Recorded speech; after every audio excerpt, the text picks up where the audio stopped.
Hello and welcome here to the BNB Show, the final post-game show of the BNB 2023 season. I'm here with Seahawks Brendan Nelson, my cohort here, over here on my left. That's Brendan and Brendan to you. How are you doing tonight, Brendan, after this final game of the season? Is it bittersweet? Is it melancholy? Is it a bit of Yeah, that everything? sounds about right. I'm good with that. That's a pretty good descriptor. Okay. Okay. I would say that I would say that I'm not really happy, but I'm not really upset either. So that's about right. Yeah, it's certainly good to get the win, and it was awesome to have another come from behind victory. I believe Geno's had 4 or 5 of those, something like that, on this season alone, and just been fantastic. Walls again, the touchdown, but indeed we did fall short of the playoffs. The Green Bay Packers handling business with the Chicago Bears, so our Seahawks were not able to get in despite going out there and getting the victory. When, as I always do with this, I love to lead with this type of stuff with you, Brendan, which is just the big picture stuff first on this before we kind of dive into either side of the ball. You walk out of this game beyond, I guess, we'll get to more of, I think, the pushing this ball forward to what this means into the offseason and the team going forward. But as far as how this game came out in kind of more of a micro view, what were your thoughts as the game sort of was wrapping up? I mean, it's still kind of sad, isn't it? Right? It's still kind of sad. You need Matt Prater to miss 2 kicks he usually makes to win the game. You win the game by literally the narrowest of margins. Your defense still can't solve the very basic problems that have been plaguing it for over a month now, probably 2, 3 months if we're being honest. The offense, honestly, really did not look good for most of this game either. A lot of weird play calls, a lot of weird execution.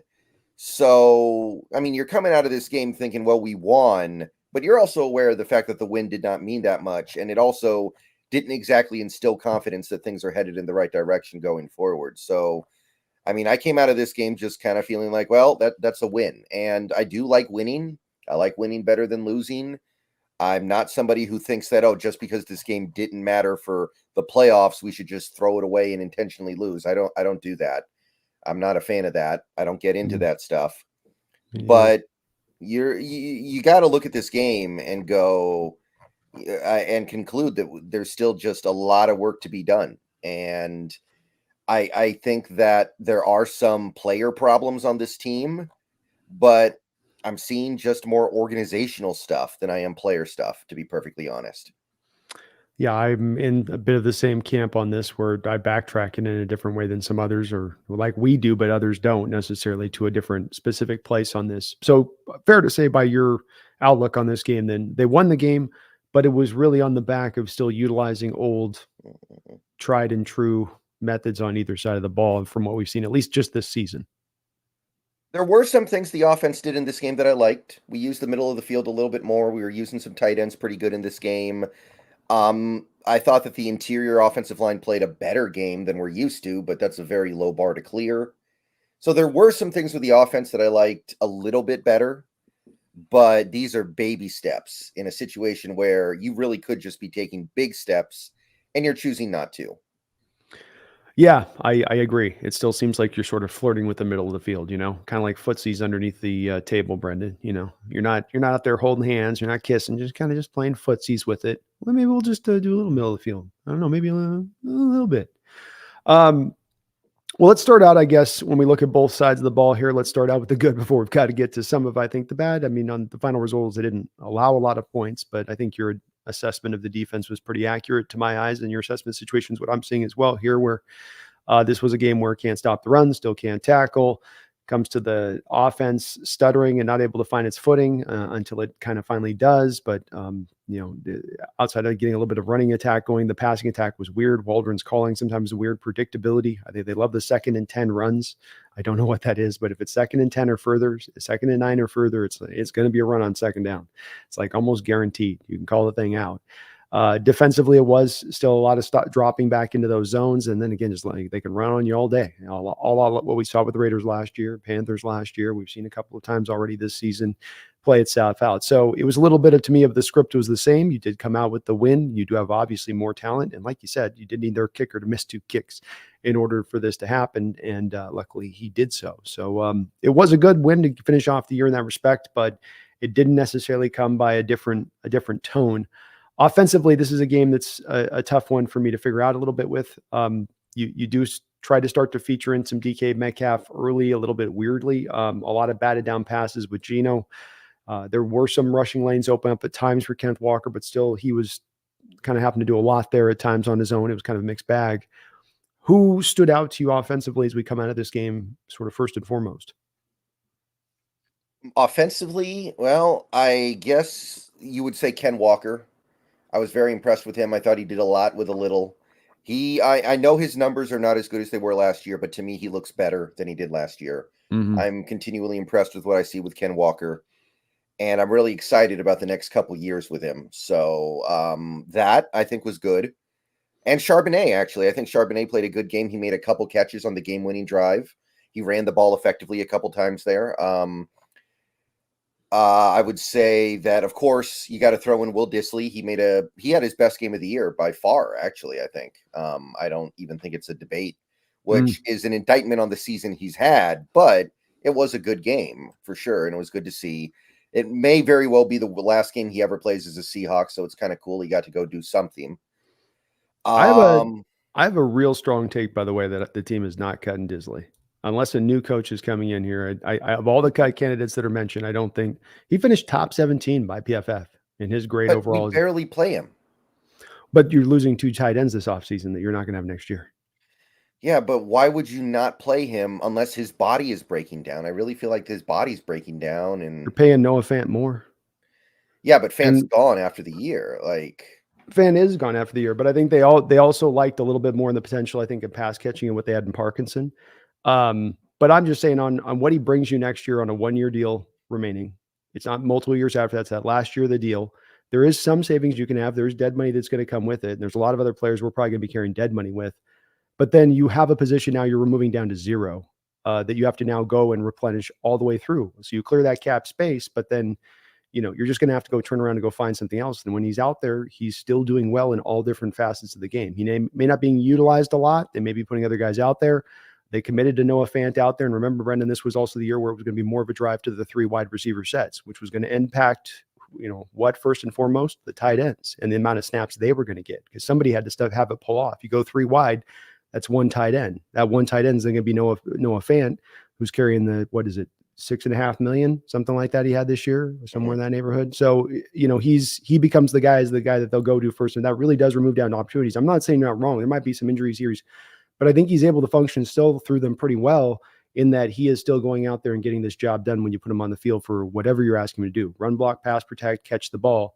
He does them all really well. I would even argue at a top 15 type level for a tight end in the sport, and at that price on a 1-year deal with the 2 others going out the door, I think it's going to be a kind of almost a no-brainer for the Hawks organization to go, we got other spots that we can go and trim and cut and snip that will not take us down to this kind of the nub. Yeah, I mean, if that's the case, and we'll get into this plenty going forward, I would kind of want to extend him almost then. If we don't feel like his body's breaking down, I want to extend him. I want to push that cap hit out. I can't have $10 million to a tight end who, again, you make some good points with the Parkinson and Fan stuff, but down the stretch, Dissly was basically a complete afterthought on this team. There were some games where he played like 20% of the snaps. So I don't know. My impression was his body is broken down, but if that's not the case, it's defensible. I don't completely hate it, but I do kind of hate it at 10 million. So probably got to find a way around that. I'm okay with an extension on it too. I think you can get a 2-year, 3-year deal, even just a 2-year, add another year onto it to split things up a bit isn't the worst way to go with it. It's, giving you still an out after a year if it's really in that bad of shape for a body-wise side of things. But he's a vet. He's been the building for a long time. When his body's held up, he's done his job. This isn't the only year this has been the case, where I know he gets banged on a lot in other years too, not necessarily by you, but just the fan base a little bit, in not living up to where they thought, he kind of promised when he first walked in the door and gave us those real bright, shiny moments right at the start of his career. But he's been solid, and maybe not spectacular, maybe not a star, maybe not anywhere near a Pro Bowl player, but he's been just solid for us when we're out there. And I'm going to be a guy this offseason when I'm looking. I know, like you said, this is a conversation for another time, but a guy that I'm going to, at the parts that are working, at the parts that are helping us in an overall fashion, I'm definitely going to be leaning to putting them in the basket of keeping, rather than there being so many other those parts that are easy to go, okay, bye. Okay, see ya. Yeah, Thank you. Thank you for your service. Thank you for your service. Just from my perspective on that. Yeah, I could see it, but it could be his last game as a Seahawk. It's still possible. Definitely So it was cool possible. that he got to do something. Lockett, obviously, I mean, it was not exactly a high volume day for Lockett, but he did play effectively and he did get it done at the end there. What else? I mean, I guess Bradford played a little bit better than he usually does lately, so maybe he's starting to heal up a bit, I guess. Other than that, I don't really have a lot else to say. It was really sluggish most of the game. We had 13 points until that final drive. I mean, Geno was off. There were a lot of drops. I think DK had like 2 drops. JSN had a drop. I think there was another drop somewhere in there as well. I can't remember who You're did right. it though. I think it was Charbonnet. Yeah, it might have been Charbonnet. So there was a lot of that stuff going on. Like you said, the second and long runs are just a killer. And, we have so much data that shows how bad running the ball on 2nd and 10 is. And I know you hate it. Sorry, no, go ahead. Yeah, it was not a very good day for the offense in general. I did think that Waldron showed some stuff that I liked, but it was one of those things. I go back to the Matt Nagy philosophy where, like, maybe you're a good play designer, but are you a good play caller? That might be what Waldron is. I don't know. I'm not hating on Waldron right now. I don't think he did a terrible job this year, all things considered, or even a bad job, really. But I am wondering if maybe he's more of a play designer and less of a play caller. That's a great point. I would go to give you some ammunition on that argument too. It's the thing that we hear talked about at times. The thing I've thought about with him at times is the sequencing, where you have plays that can be plays that guys run here to open this up for this guy cutting here. But you've also got the sequencing of plays, as you call it, as a play caller, where you're setting things up. And that's the part that, to me, to your point on that, that's what a play caller does. And that's the part to me at times that doesn't seem to always be there, where I can feel him setting a defense up for something else. You could feel that with Holmgren. When Mike Holmgren was calling his plays, the way he would call it, you could feel how he was setting a defense up like, oh, they just ran an in-cutting route off that. Now they're running a sluggo, right? Which is the most basic kind of conceptual point of this kind of sequencing. But you could feel those little things of when you see it in the past like that. And you just don't quite see that right now going on with this team throughout, consistently at least. There'll be flashes of it, but not consistently. Right. So, yeah, offense kind of just whatever. I mean, it's cool to see Geno get that record. It is cool, but this was definitely one of the games where he got it because he didn't play great for most of the game and then got it together right at the end. It was the Brett Favre classic. Yes, it was. Yeah, it was a dodgy day from Geno there, from especially an accuracy standpoint. Some of those throws just in weird places where he normally puts them kind of right on the spot and just couldn't quite get his target located in. It was a bit like a pitcher without his best fastball trying to kind of gut through the day a little bit. But he has been very, Brendan, clutch for us this year in the way. I mean, the 5 comeback drives, happen to get a touchdown on these drives, not just go get a field goal, but I got to go take it in and punch it in. And I think that does show. I know that there's a lot of people that pick his skill set apart from certain perspectives. I think the one place that I've said for a couple weeks now, and this just gets further confirmed, that the one place you don't get to pick on Geno with and pull out on Geno is his ability to, when the chips are down, he's got to give you a drive. I'm not saying he's 100%, but he's going to do a good job of being clutch in those moments. He will rise to the occasion. He will play a better brand of himself in those moments. If you want to call that clutch or not, I don't care, but that's how I see it at this point. And also, even in this game where I don't think he played all that well, he took 0 sacks, which secured a sack rate below 6%. Trivia time. Do you know the last time a Seahawk quarterback had a sack rate below 6%? Holy crap. Well, Hasselbeck, bless him, could barely move in the pocket. It's got to be a Hasselbeck team where we had Walter and Steve. 5? 07. Jeez. Okay. 2007. Morris season, huh? Yeah, that was we still had Alexander, but that was Maurice Morris. But Walter Jones was still good. I think the sack rate that year was like 5.5. Like even with Hasselbeck not being able to move back there, he was pretty good at not taking a lot of sacks, and that offense was really good at. Yeah, he moved good in the pocket. He could move a couple in a phone booth. He was all right. And that is also the last time a Seahawks quarterback had a below league average sack rate. Mm. It's been a while. That's been a very long time on that, and well done by Geno, because he's not all. If you look at the pass protection metrics, the fun part about this part, Brendan, is some of these statistics we get to kind of start to pair together now. And I was looking at one which I've lost track of here. No, here we go. So we've got PFF right now on the Seahawks pass blocking this year, 28th in the league. Yeah. So explain to me on that, and for the audience, of course, too, the perspective between taking that 28th pass blocking stat and marrying it to Geno being under the league rate. It means that Geno might be better than even we're thinking, honestly. Like, we like him. He might be better than we think. I don't know. Like, if you get him a real offensive line, even like what he had last year was better than this, and last year was not great. It was okay. I don't know. I don't know where this goes. I don't know where the ceiling is here, but he might be much better than even guys like you and me think. The fact that he can have these games where he's getting pressured on half his dropbacks and he never gets sacked. He can have an above average pressure rate with a below average sack rate. It's actually kind of crazy that he was able to pull this off. He got sacked 31 times in, call it 14 and a half games with an offensive line. Like, here's the thing.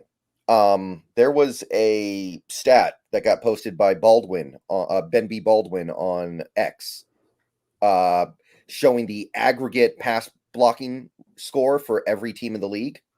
The bottom 7 teams, 6 of those teams ranked in the bottom 6 in scoring. So literally it was almost 1-to-1. The worst pass blocking offensive lines had the worst offenses. The one exception was the Seahawks, who were 4th worst, but had the 17th ranked offense. So dead average offense. How is that possible? Everybody else must be doing something special. The quarterback, the running backs, the wide receivers, to a certain extent, maybe even we could say the coaches. I don't know if that's true or not, but there is something special going on with those guys to overcome that, because the other teams are not overcoming that. They're not even close. They're like the Patriots, the Giants, the Jets, all the worst offenses in the league. That's right. And a well said on that, as far as that, my outlook on that as well is exactly the same. That these are the type of stats you put together in order to, I mean, you're right. There's other factors here of guys playing good, like receivers, who the receiving core for the Seahawks was very good this year.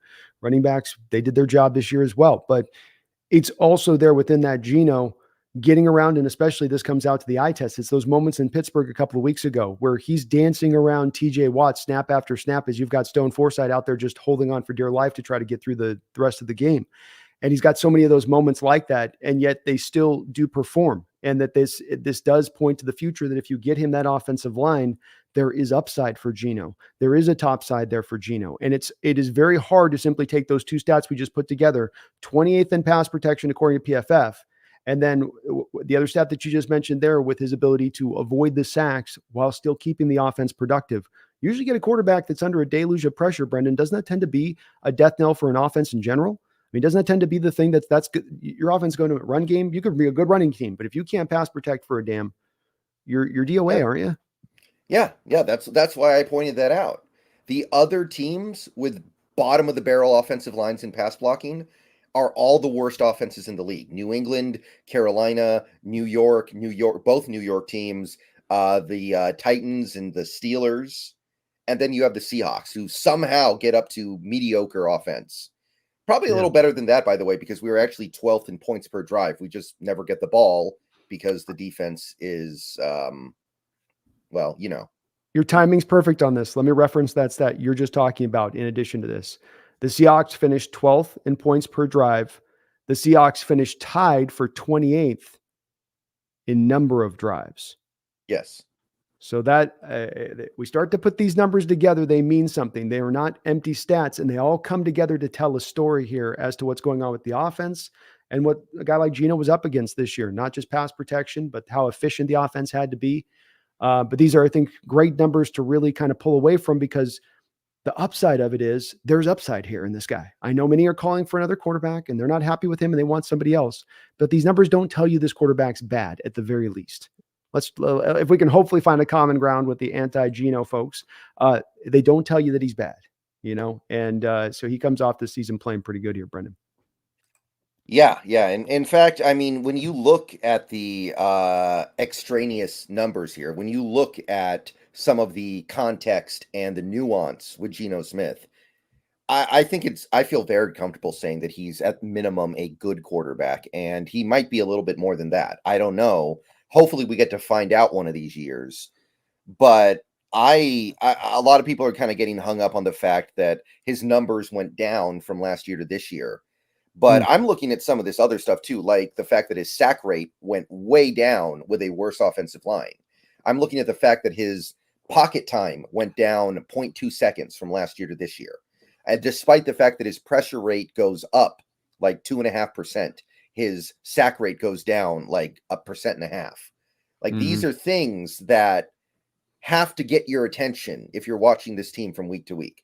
And the comment that I get the most often that's in the negative about Geno Smith is that he holds onto the ball too long.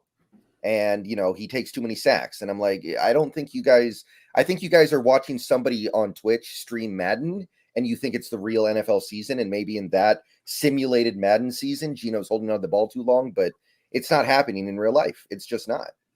No, it's not. It's really not. And you can cherry pick moments, but that's why we have the statistical data not to have those cherry picked moments or biases from a second that you emotionally strike you. And so they stick in your mind and resonate longer. You come back to this stuff to give you the true tale of the tape. And you can't run from it. You can't throw it away. It's right there looking at you. And a lot of this stuff tells you that there is upside here in this guy. And it's why I lead, and we'll talk about this part later, of course, Brendan, and in other shows, but why I lead with trying to get this offensive line in the right order. Because once you do, so many other things are going to take off like a rocket, in my belief, if you go and you address it in that manner, and then really make it a priority this offseason in order to look to improve it. Mhm, Um, mhm, but Geno across the board, Brendan, he had some, I think, just overall any kind of rating you want to go off of, the EPAs, the PFFs, I'm sure next year he's right there in the mix of all those things as far as looking good. Maybe he doesn't have the full cumulative yards because there were some injuries, but that's also, isn't that what we get with the 28th ranked pass protecting offensive line though too, Brendan, is one that's going to end up getting its quarterback probably beat up and mhm. injured. Yeah. We finished the season 10th in EPA per play Mm, on offense. 10th in yeah. EPA per play on offense. So there's some stuff going on here to indicate that while we didn't see the leap forward into elite that we wanted this year, Yes. there's still reason to believe things are headed in the right direction. And I even include Waldron in that, as much as Waldron didn't have a great year. There are some things going on here. Did you see the screen stat? Mm-mm. The Seahawks are the fifth best team in the league in terms of having a high success rate on screen passes this year. That's great. That's great. I'll tell you what, the bubble screen came along as the year went along, didn't it? It really, Yeah, we didn't notate it a lot. And even as far as they'd use it a decent amount, they get up from using it like once every 3 games to, you'll see it maybe 2 or 3 times a game now. And it did right. seem to be effective anytime they went to it. Right. And to me, that's an indication that the process is starting to work. Screens are supposed to be a big part of the McVay offense, right? They're Mhm. supposed to be a big part of this offense. Last year, we didn't see it at all. And this year, it really came along. That tells me not only are the results not that bad on offense, but also that the process is starting to take effect. And this is with a bunch of offensive linemen that can't really move that well because of all the injuries we had this year. And the interior maybe not being the best as far as their mobility goes to move in Mhm. space and get to some of those blocks. Yeah, yeah. I mean, Bradford can do it. He just needs to actually hit the block when he gets there. That's his problem. That is true. He's got a high whiff rate, that guy. Yeah. He will definitely have some, hmm? He does a lot of that going on. But how about him today on the pal? Yeah, the pass protection grade was up like 86 in this game. I was like, oh, I Yeah. know the Cardinals don't have any 3 tech in there to really challenge you, but like, all right, that's respectable. Yeah. Worst case scenario, he's good depth on the interior line going forward. But I think he has upper level potential. I don't know if he ever gets there, but Mhm. we got to give him a shot here. We do. I just want to get him competition, but I think he's definitely in the mix. And if he does realize that really, really big upside he has with his physical profile and ability, he's just got a lot of refinement to go to get himself down to the right place to take full advantage of that, to where you're not getting so many of the negatives on the other side and what he's bringing. I think we've got to give the hard hat of the year award to Brendan, and that I know he surprised you in how you talked about him at the start of the year versus I think where you've been at him here. And I've got to say likewise, even though I liked him at the start of the year, I've been very surprised to see him put the performance that he put together this year. And this game was, again, more of that in filling in at the right tackle for Abraham Lucas. And that's Stone Forsythe, who posted a nice grade by PFF. His season's going to come down. He's going to be pretty well rated by PFF. I know it's the minimal snap counts and all that, but he has 0 starts out there. I actually have the numbers here on the season on what he's done, where they had him. Where was Stone? But, he's come out there. I guess they don't love him, maybe. I don't know. Sorry. I thought I had it here. Yeah, I've got it right here. So he's got a 58.2 grade, which isn't setting the world on fire, 62nd in the league. But for a guy that you had to throw in the fire there, and who for a lot of those games, Brendan, that's, if I'm not mistaken, those are a lot of games with some pass rush guys coming off the edge that were very challenging for him, that he was able, I think, to hold up relatively well. And the offensive line, I really want to address this offseason, but I do feel good about the fact we have a guy that can truly play a swing tackle role from left to right tackle and fill in at those spots. And maybe that frees you up a little bit more easier this offseason to truly, lock in a little bit more further in on that interior. Yeah. Stone Forsythe was a guy who, after the preseason, most Seahawks fans were done with. They had given up on him as being anything other than a guy who takes up a roster spot. Like he was bad in the preseason. I remember people got on his case after every preseason game. And then he gets forced out there on the first game of the year, and you kind of feel like how this movie ends. And he was perfectly competent, and he's on the last year of his rookie deal in 2024. And if that's your guy you're going forward with as a backup tackle, I'm feeling good about that. That's you can't have like 4 elite tackles on a team, so you got to rock with guys like Forsythe, and you hope they don't have to get out there, but that if they do, they can be okay. Yeah, absolutely. And he goes into a contract year next year, so he's going to be hungry as hell this offseason to try to get himself at his best. And we probably will have to call him again at some point, knowing Lucas and that dodgy knee. Well, I think we covered most of the people there offensively. Anybody else that we might have missed there from your list? That was pretty much what I thought was what stood out and what was there. Sucks to see Noah Fant go down to the hand injury. I think that's definitely going to be probably his last game as a Seahawk, unfortunately. But that was kind of about it on that side of things. I think notated the other guys that were there. So let's turn it on over to the defense now, Brendan. Defense came out in this game, and kind of the Cardinals just sort of felt like they could run when they wanted to throughout, didn't they? As this has been often the case. Yeah, I got very little here. 470 yards, 1 sack that was not a sack, really. Like, it was Darrell Taylor shoved Kyler Murray out of bounds.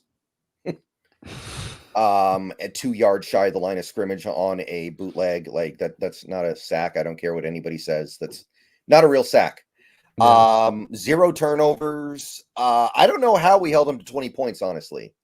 Like, that kind of defies all common sense and logic. We to give up 470 yards, to only have 1 sack that isn't a real sack, 0 turnovers, that's a recipe for like 38 points in most games. And somehow, some way, I'm looking up at the scoreboard at the end of this game, and it's 20 points. Now, I guess they missed a couple field goals, but still, I don't know how they do it. And I mean, in fairness, the Seahawks team has done this before. I'll never forget 2021, 11th ranked defense in points, 28th ranked defense in yards. So it is bend but don't break. But I think we bent so far, we're not, that still kind of qualifies as breaking to me. Yeah. So run defense, it's just kind of unbelievable that it can't get better. Like Carroll can't look at it during the week, and Hurt can't look at it during the week and go, okay, this is what is going wrong. This week we're going to try this to help prevent that. This week we're going to try something different. We're going to change our focuses. We're going to change the way we play these run plays so this doesn't happen again. And no, we just give up another 200-yard rushing game. It blows my mind, because going back to last year, that was the focus. A year ago, Carroll came out of that season saying we need to improve on run defense, and we got worse. And it's really hard to get worse when you're the 30th ranked. Now we're 31st ranked. Really hard to get worse, and somehow we pulled it off. Yeah, they seem like they tried to at times a little more often than they have in the past in this game employ the 3-4 looks and some of the 4-3 overlooks, and that there was a little bit of that. It didn't do anything to stop anything up, and maybe it's just hard to kind of try to implement that on the fly and hope the players are going to do that when you've been teaching a different way of doing it throughout. But they just wherever they wanted to go after, they went after. They certainly targeted at times. I thought Darrell Taylor to his side of the field when they had a chance to do so, and we just got to control the line of scrimmage. I mean, that's as you say, it's astonishing to me. You add Leonard Williams, and he comes in here and plays well for you, plays Mhm. good for you, and not just a pass rusher, but as a run defender as well. But that you somehow take this step back. In this game, Cam Young came out, gave you flashes of some good performance, had a knockdown at the line of scrimmage, made like 6 tackles in this game, but still you walk away and you go, yeah, I had some down moments too, but man, we still didn't get done there. Bobby Wagner came through this game, well rated, played, stacked up a lot of tackles, but again, you still come away going, boy, yeah, but we're just somewhere there's a hole here. There's somebody's not doing something well here, and it just again comes down to you just can't stop the run as a bottom line, whatever the scheme, whatever the formation, whatever the front. They don't seem to have the ability to stop it. And tackling again, Brendan, huge issue in this game as it's been throughout, where you cannot seem to bring guys down to the ground. Yeah, that just continues to be an issue. I will say it was great to see Witherspoon back in form, back Yeah, at peak form. He had a great game, by the way. He was an absolute monster out there. he was. Um, I'll give him that. But I can find players who I think played well in this game, like Witherspoon, like Wagner. I thought Wagner overall played well. Of course, there are going to be plays where his lack of speed shows up, and you just have to live with it. That's just the cost of doing business with Bobby Wagner. I Leonard Williams, I thought played another pretty good game. I thought, God, who else was there? I think there was, I thought Quandre Diggs played better than he's played in a little while. Still not great or anything, but I am seeing something from him that's a little bit better than I saw a month ago. But it just doesn't really amount to anything. It doesn't amount to actual good play or good overall production from the defense. That's what really kills me. We add players and players and players and players to this defense, and the players often play well. Like you can argue that somebody like a Draymond Jones isn't playing well. I don't know if I even agree with that, but some people argue that. Hmm. But you added Leonard Williams. Leonard Williams is playing well. You added Devin Witherspoon. Devin Witherspoon's playing really well. Hmm. And yet it didn't make the defense any better at all. It's really confusing to me. Yeah, me as well. I mean, even last year, a lot of what went down with the defense as you went along was you had injuries start to pile up as well. It wasn't great throughout, but as the year really went along, injuries started to stack up on that front, and that was a little bit of the injury issue this year. But I don't know if that was the main culprit here that was at play. So I like you, I'm a little bit flummoxed by it. I don't know why it is that they didn't take some more of these steps forward. But that's the bottom line is the bottom line. You didn't. And there's a lot that statistically bears this out. The eye test bears it out, and you're having it taken to you on a weekly basis. And boy, it was another just kind of rough game at times, just watching him squish off 9, 10 runs with Connor whenever they kind of wanted to do it. And, you got Jordan Brooks out there in space on him. Connor catches this screen where Connor first has a chance to sort of juggle a little bit, right? Like he's doing a little Mhm. circus audition. Then he finally Right. catches it. And then here comes Jordan Brooks, and he just kind of and gets face planted to the turf, and Connor's 30 yards down the field. And boy, that was just, we have those kind of moments this year. It's these, to me, like picturesque moments that stand out to me. And I know Brooks is not at his best. I know he wasn't, maybe healthiest year, but just a lot of those kind of like, man, just not even close is the word that comes to mind on a tackle, a pretty Yeah. rudimentary tackle. Yeah, and I felt for Brooks because he made a great play in coverage early in this game, got hurt on that play, and then tried to tough it out and ultimately couldn't. And I do want to stress that I think Jordan Brooks has played a good season this year, much improved over anything I've seen from him before. But at the same time, there's definitely a big part of me that kind of hopes that's the last game he ever plays as a Seahawk because I could be completely misjudging things. I feel like there's going to be a lot of money out there for him from somebody, and I don't want that to be my team. Jordan Brooks is going to finish this season with a 57.3 grade, and I would offer to you that that is a moderate improvement from where he's been. That makes him the 71st rated middle linebacker in the National Football League by Pro Football Focus. That's a guy going into his 4th season in the NFL, into a contract year.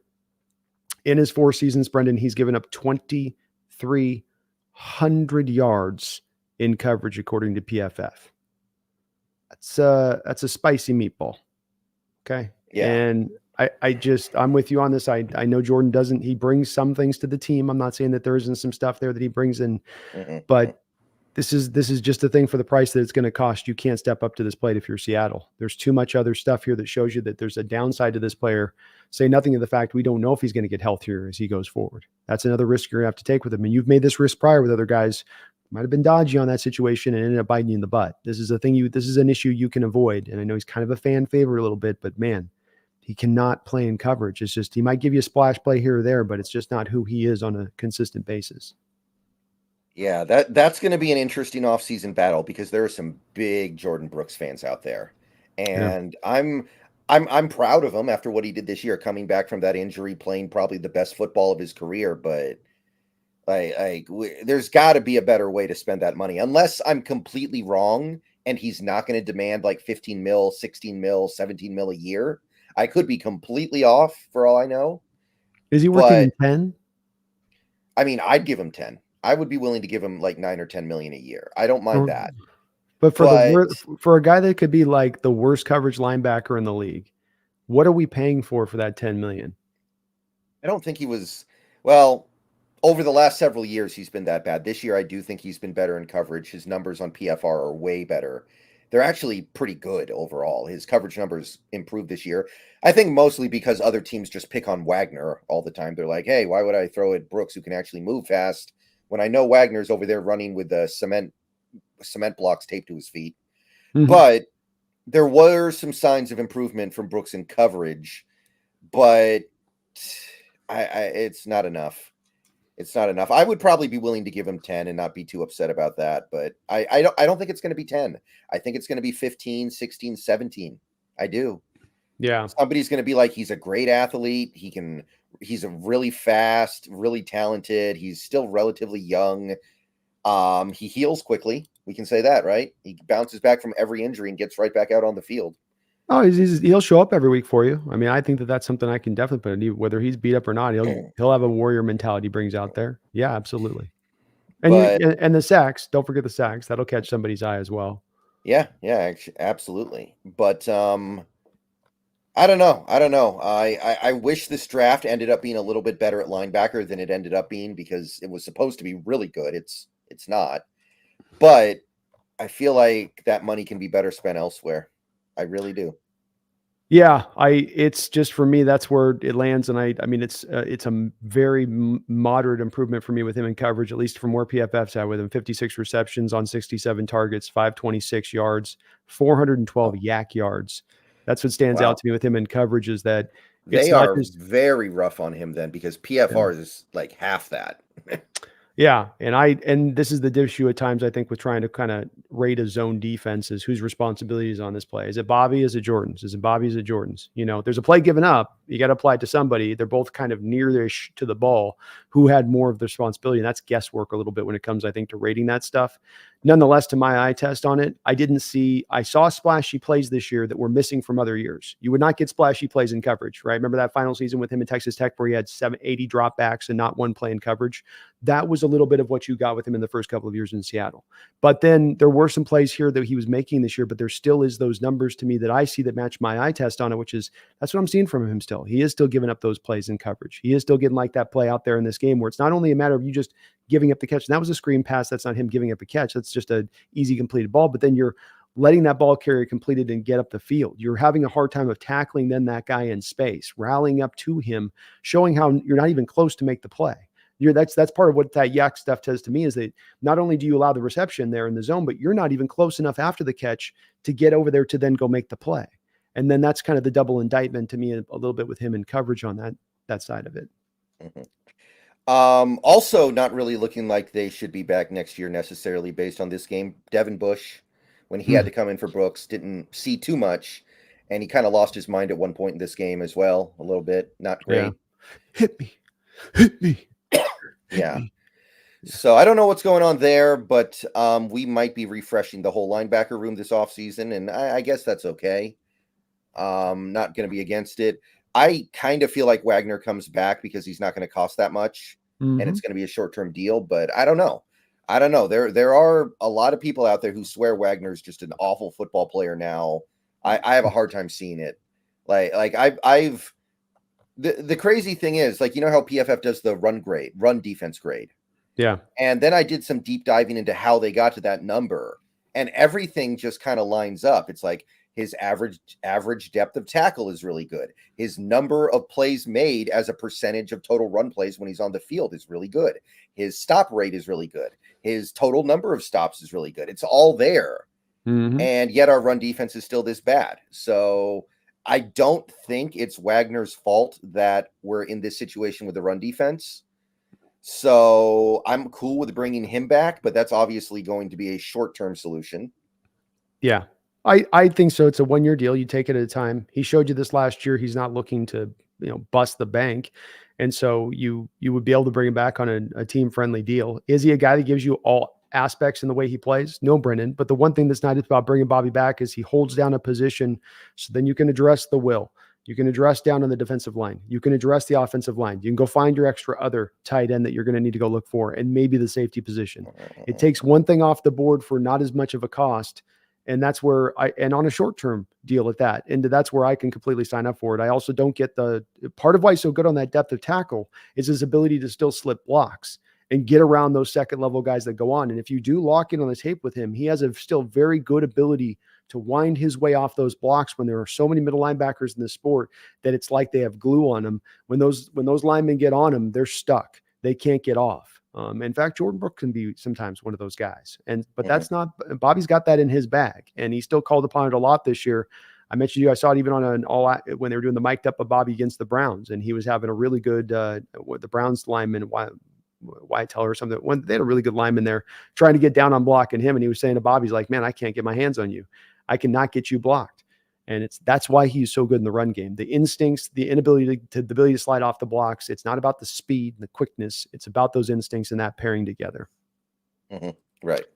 Got a donation here from Garth Knight. Good to see you in the house tonight, Garth. Thank you for the donation. I really do appreciate you for that. It says, hey, Killer Bees. Did Pete really have a presser today where he said his defense has got to get better, even given all the resources put into it? I mean, he's right. It does have to get better, but we have to wonder, why is it not getting better? And I have a hard time pinning that on the players when the players keep getting swapped in and out, and you keep bringing in new players and it doesn't get better. So I mean, he's kind of telling on himself here, and he probably doesn't even really know it, or he doesn't think he is. But I mean, I don't have a problem with him saying that. It is technically true. Yeah. Well, and it's always where the answer seems to go to time and again when it comes to this defense is let's not update the defense itself. Let's just keep pouring endless amounts of assets into it, because eventually we'll pour enough to overcome the crappy scheme. And it's a real busted process, in my opinion, to take this road. This is how you make second round trades at the deadline, feeling you're this close to being away from getting there. And it's like, you really aren't, because you're not assessing what is going on here with your team in accurate ways. So I don't know what to make of it for sure, Garth. This is going to be an action talks kind of situation for me, where they can say what they're going to see. We're going to see what's going to happen the next week or two as far as what changes is or aren't made. But this is more, as Brendan has said, and I feel the same way. This is more of a problem that goes beyond just players. Yeah, it is going to need to have better players coming in, but it ain't just that. And that ain't going to get you to the mountaintop solely on the back of going through that process. Yeah, that sounds about right. I mean, if we want to add a player or two this offseason, I'm certainly not going to argue with it. Like I've already said, Leonard Williams, I think you need to bring him back at this point because he has played so well for you. I'm sure there are going to be some draft picks spent on defense, and you're also going to need to rely on the players you have getting better. A guy like a Derek Hall making a leap up is going to be a huge deal this year.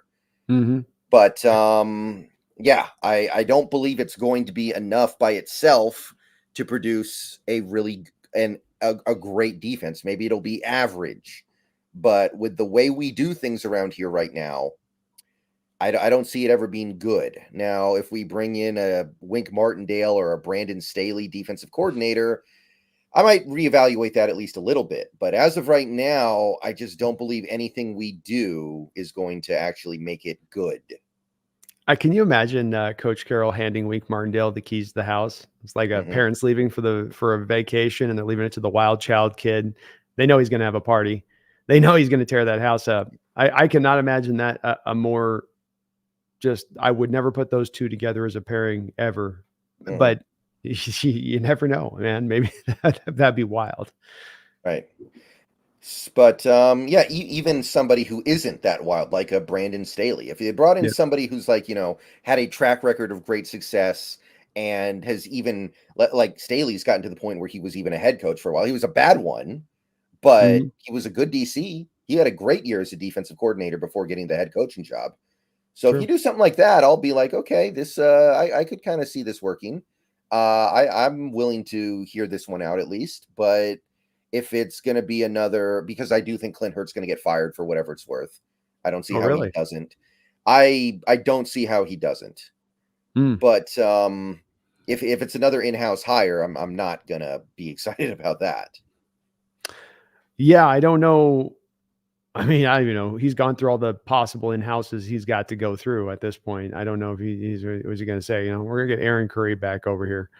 Uh, yeah, man, it may be possible. Boy, I can't believe that he's going to sell the fan base on that one 2 years removed after moving on from Norton. I just can't. If the fan base swallows this one and he's going to go flip to a different DC, unless it's some DC that's going to do something hugely different in their approach. I don't know how many more does he got to spin through before it's finally like, well, maybe it's not the coordinators. Perhaps Yeah. maybe not. It's that. I mean, I do think that there's some impact that a defensive coordinator has on this defense, even if it's not big enough. Like after what we've seen for the past 6 years, I feel relatively comfortable concluding that Ken Norton was better than Clint Hurt. Hmm. Ken Norton produced better results with less talent. I think that's fair to say. That's Now, fair. neither guy's good. I don't think Ken Norton's good, and I want somebody who's actually good. I don't want somebody who's just less bad. But we can look at that and go, Ken Norton did better in this defense than Hurt did. So there is some effect that can be had. I just Did don't think it's enough.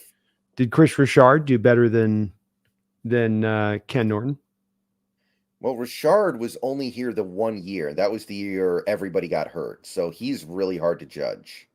Judge I him. actually think that Chris Richard did good that year. He had to overcome a lot, and that was an okay defense by the end of the year. Hmm. I do Agree with it. think that Chris Richard was probably a little bit better than Ken Norton. Overall, I think. So my point on this is to your words on this, the hires from since Dan Quinn have gotten progressively worse from Coach Carroll. And you're saying, let's choose it to a new defensive coordinator now. But if his decision making has led him to these defensive coordinators, how do we have trust that he's going to hire the good one now, especially as they are getting worse and worse and worse as he's going further and further through them and almost at times seemingly faster through them? I mean, the answer is you don't. The answer is you don't feel good about it. That's why I said, look, if it's somebody who's a known quantity coming in, like a Wink Martindale or a Brandon Staley, somebody who's proven that they're good outside of the Pete Carroll's sphere of influence, that's one thing. But if it's somebody like his kid, I don't even know if he has a kid on the coaching staff anymore. He probably does. I think he does. Or somebody in house who we don't really know that much about. That's different. That's not going to fly so much. No, it's a fair point. A fair point in part. I just wanted to kind of unpack it a little bit with it on that one because it's an interesting for me one. You might be right on it. There seems to be something's going to happen, I guess. So why somebody's got to go, I guess, in the room, right? Somebody draws the short straw. It's between Waldron and Hurt. They're both pulling the straw from Carroll. Carroll's like, okay, boys, here we go. Jordan, thank you for the $5 donation. I do appreciate you for that. I hope you guys are having a good night as well. It says, is run defense a scheme problem or more of a player problem? On this team right now, I think it's more of a scheme problem because you added a bunch of players to help the run defense, and the run defense got worse. And those players seem to do their job. Like Wagner seems to do his job against the run. Leonard Williams seemed to do his job against the run. Devin Witherspoon did his job against the run. He's one of the best run defending corners in the league already. Mm-hmm. Now, maybe you added a guy like a Draymond Jones who didn't really help in that area because that's not his forte. But you also got way more out of Jaron Reed than anybody on this planet had any right to think you were going to get. Like Jaron Reed played like a Pro Bowler almost this year. So you add all that and those players come in and look like they're doing their job and you get this much worse. I can't believe it's a player thing at that point. Yeah, I think this is a complicated answer to get to on this question, Jordan, where it's not as simple as I think just scheme or run defense either, because I think you can even factor in, oddly enough, you can even factor in the soft zone defense, because the conversion rate of third downs allows offensive drives to continue, which then allows them to run the ball that much more and continue to prod and test your defense, which allows then the defense to get wore down over the course of the game, which leaves your defense playing at the equivalent of a game and a half more on the season in the number of defensive snaps they've had on their shoulders, both, versus much of the rest of the league. So that's also part of it too as well. Brendan just mentioned a guy like Leonard or Jaron Reed, a guy that's had to play too many snaps. And so then his efficiency and effectiveness as a player becomes reduced with those snaps. Doesn't mean he hasn't still playing good. It just means he's out there too much. And there's going to be plays where he's going to look bad because he's gassed. And there's a lot of the players on this defense, I think, that were gassed this year because they had to lean on the frontline guys because the back end guys couldn't do it. I think Boye Mafe suffered from a similar thing as the year went along, where there just weren't rotations. He was their one good edge run defender. Clark sucked. Darrell Taylor sucked. Derek Hall sucked in run defense off the edge. So in that case there, Jordan, it's a player problem. But then it's also back to, the scheme too. Those two-man fronts to the wide nine techniques and the huge gaping natural holes that you leave. That puts the players in a bit of a pickle in defending the run out the gate, in my opinion. And it's not worked from day one. I know it's used in other places. I saw Michigan using it last night. They run it much more effectively than we do. It has led to big issues in stopping the run. We stopped the run well with the 4-3 defense. That was the one thing that we could do with that. But that's because you had the number of bodies on the line to go get it done. Right. It's a depth issue as well. I think Jaron Reed played over 800 snaps this year, and he missed the last game. That's kind of crazy. Yeah, he's like 33 years old or something. It's not right. No, There's no the defensive linemen who should be playing that many snaps are the guys like Chris Jones and Aaron Donald, and the elite of the elite of the elite maybe should be out there that much. Jaron Reed's not on that list. No, and it's where it's not as easy, because that's where you'll see a guy like Jaron Reed's grade not necessarily reflect. So it's okay. It's like 62, but it's not reflecting to what maybe how Brennan's talking about it. But he did play that way. He was that good because of the fact that it was those extra snaps on the load management on those bodies. And so it all leads to one a little bit. Some of it comes back to the scheme. Like I said, I think comes down. You buying that on the completion, by the way? I didn't see your reaction on where you're.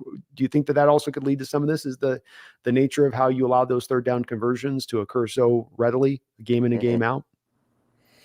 Yeah, I think it's all connected, especially when those plays are one of the reasons why you play so many snaps on defense. You wear down because of that. And also, you're not forcing teams into situations where they can't run the ball. You're not building big leads. You're not piling up big point totals to where they have to throw.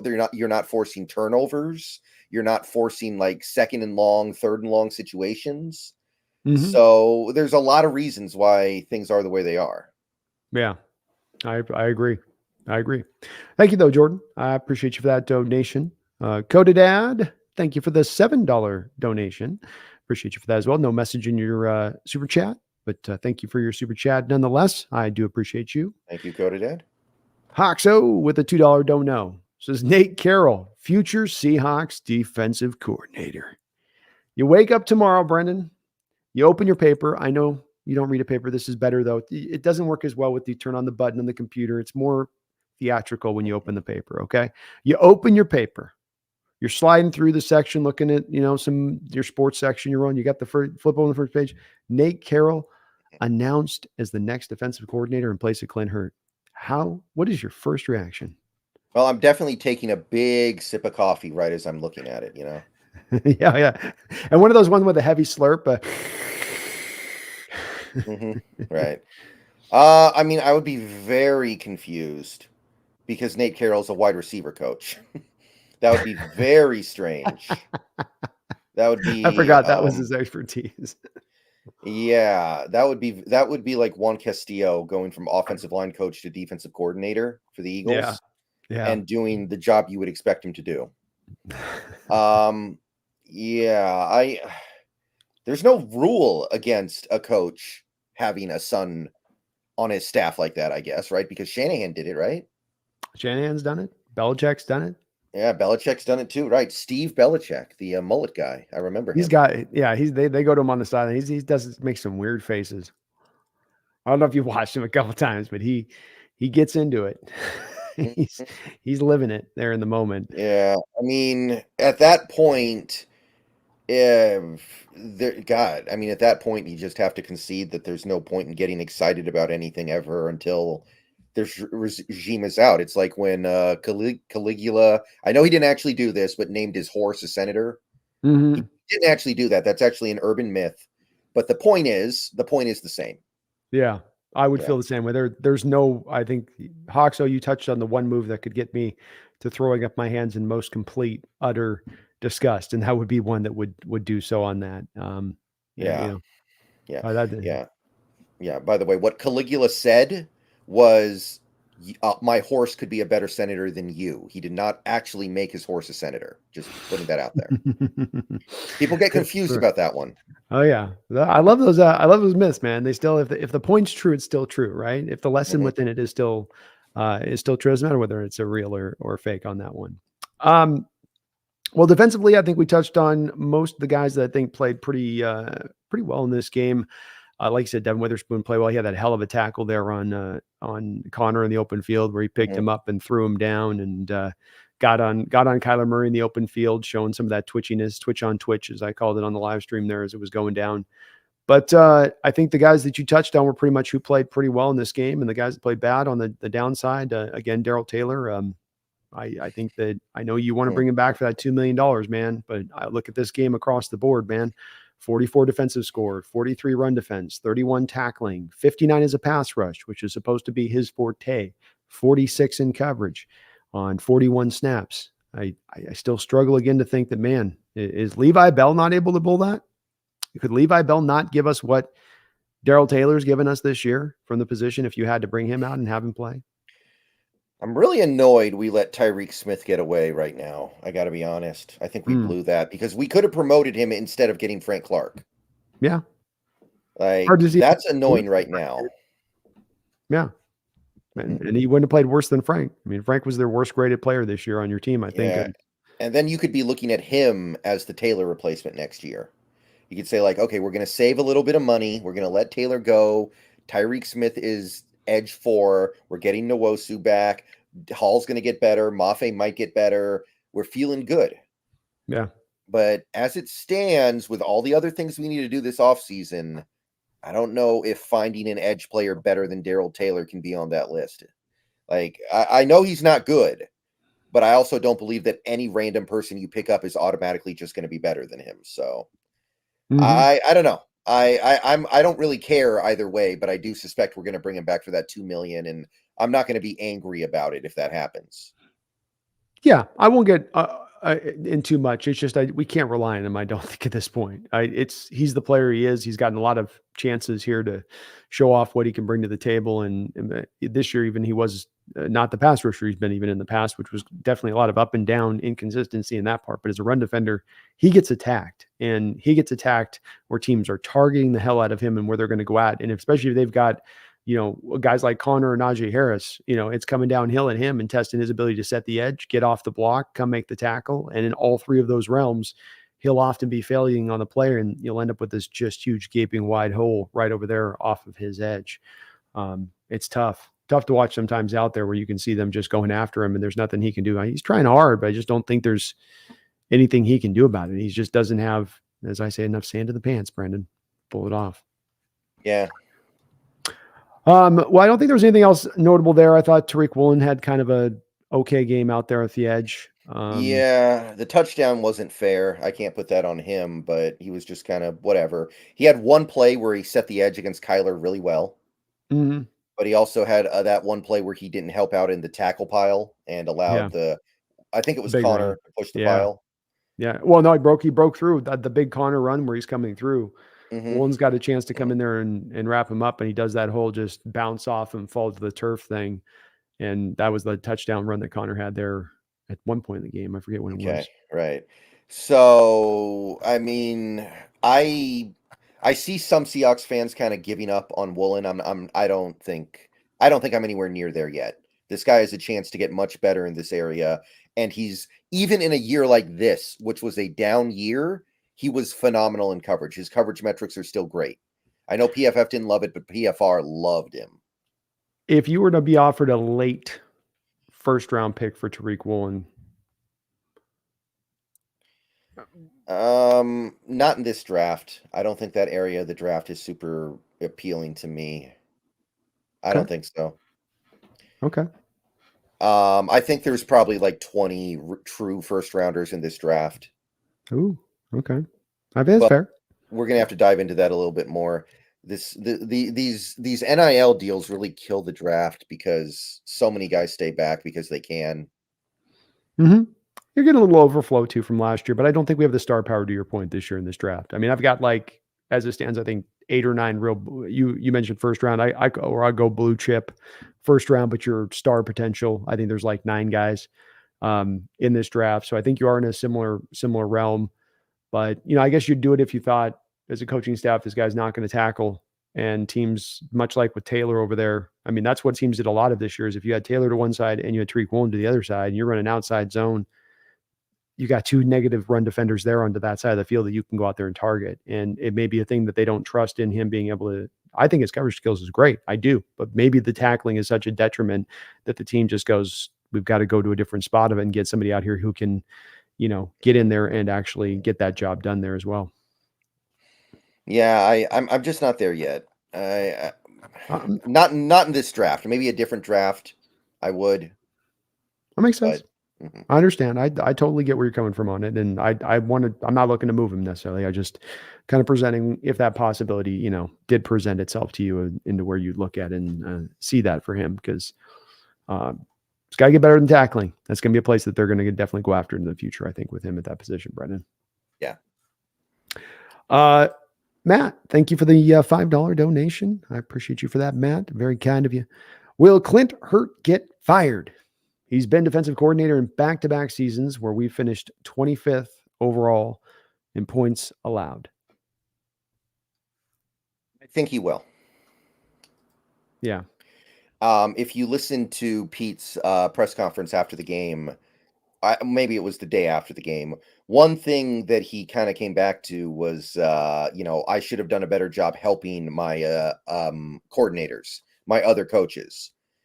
And what that tells me is he's basically saying, well, Clint Hurt isn't good enough to do it on his own. I should have held his hand more. So now that we're here in the offseason and you can actually make a change, I think that he will try to find somebody who he does trust to do it on his own. Try to find somebody who can actually handle the play calling duties without producing such a bad product. So I do think that he'll be let go, and I think he'll try to find somebody who can do things without getting his hand held. That's interesting. I'm a little more reticent, Matt, to believe that he will. Brendan feels pretty confident on him. It wouldn't surprise me. The thing that I just keep coming back to is, okay, you fire him now. Who you hiring? And from Carroll's perspective on this, like you say, it is kind of if you're going to hire somebody now, being that you've had all these in-house hires that have come recently, and the last 3 have failed, you have to go out of house now. Does Carroll have a willingness? I start going down that road of, does he really have that willingness to bring a guy from out of house to allow him to run the way he wants to run it? Because if you're going to go get a legitimate candidate, if you're going to get a Wink Martindale, they're not going to come in here with the reputation that Carroll sometimes I think has at times of being a little more overbearing on that side of things. In the way that he does have that control, reportedly, I don't know, could be wrong on that, but that will be what he has to give up, those reins. And he's such a guy that has held those reins, Brendan, it feels like so tightly, so for so very long, that seems to me to lead him back around to going, yeah, we'll just, run another season with him at that point. I'll be more hands-on with Hurt, and that'll be the fix, I'll take more of the active intervention approach a bit.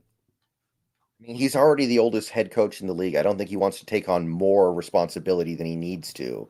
I think that he would like to find a DC that he can just hire and say, okay, go do it, and then it'll get done. And he doesn't have to. I think he would love to do that.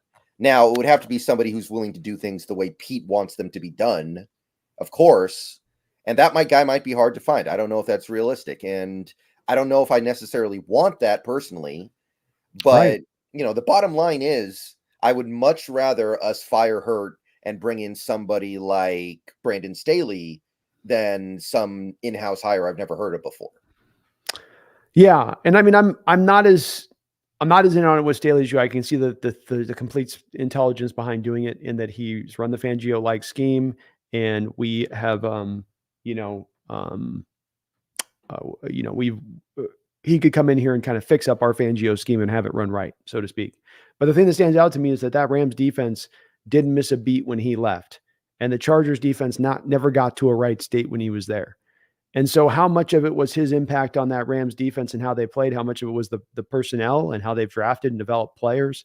How much of it was just this, they've got the scheme humming and working there, and it's not really reliant as much on the DC in there to, make that brilliant. You took it down to kind of the spot where I land with my mind on this, Brendan, where it's like, well, okay, I got to go get a guy to go outside of my ideas and thoughts, but it does come down to the two things on here. How much do I want to have the reins let go of here versus the pull inside of me that we both know is obvious, being that all three of these defensive coordinators have run their system very similar to the Pete style of ball. Protect deep, right? Don't blitz too often. Trust your front four. Not a lot of guys that are defensive coordinators in this league run those kind of schemes or like to run those kind of schemes. That's a very simple way of running a defense that's not going to appeal to the best and the brightest of defensive coordinators. So we end up going down the road of, you're not likely to end up getting the best and the brightest defensive coordinator here on a rehire. It's very likely to be some kind of retread to some degree. Or at the very worst, best case, maybe a yes man who might have some outside ideas, who isn't just completely just, doing the bootlicking thing a little bit. None of those seem to come out to an outlook of improvement for me, and thus no excitement. Yeah. Well, what if the Seahawks fire Hurt and then they bring back Ken Norton? Like, that wouldn't be good, but it would be better than Hurt. I think we can safely conclude Norton's better. At least that's a step in the right direction. Yeah, it's not the step I want to take, but if they did something like that, I would be like, okay, I could see things getting a little bit better. It's going to be bend, don't break to the extreme, but it already kind of is anyway. And I cannot deny that the best post Legion of Boom defenses that we've been able to produce are 2018 and 2021. Both of those defenses were above average with Ken Norton, with less talent, I think, than this defense has. Those, like the 2018 defense in particular, had no talent. Yeah.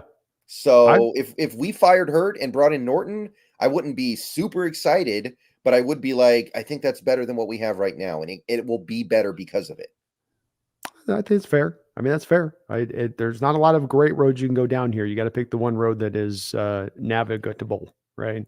That you can actually get through. And it hurt where, at least you would get that to there where you wouldn't be maybe league bottom, and there's at least a little bit of rise to the defensive. But boy, oh boy, Brendan, we do land up in this state of things. It's not in the ideal scenario that we find ourselves here in this outlook. Let's hire Dom Capers. Try to build the oldest head coaching staff in the NFL history. Hey, let's do it. He's worked he's worked in a lot of places. So just Blitzburg zone defense, Brendan.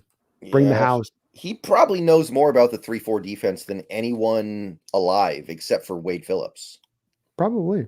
Yeah. And maybe even surpassing him on that, perhaps. So, he definitely knows his way around how to run that, especially the blitz nature of it too, and how to properly run it with the blitz. But he's firmly retired. He played all that football, coached all those years.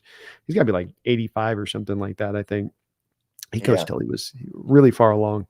But we'll see what they do, Matt. It'll be interesting to see the moves the next week. And if it does come down to being on Hurt with this, and then what does Carroll do? It would be hilarious to me if Coach Carroll came out of the presser and he's like, okay, I'm going hands off. I'm bringing this outside guy in.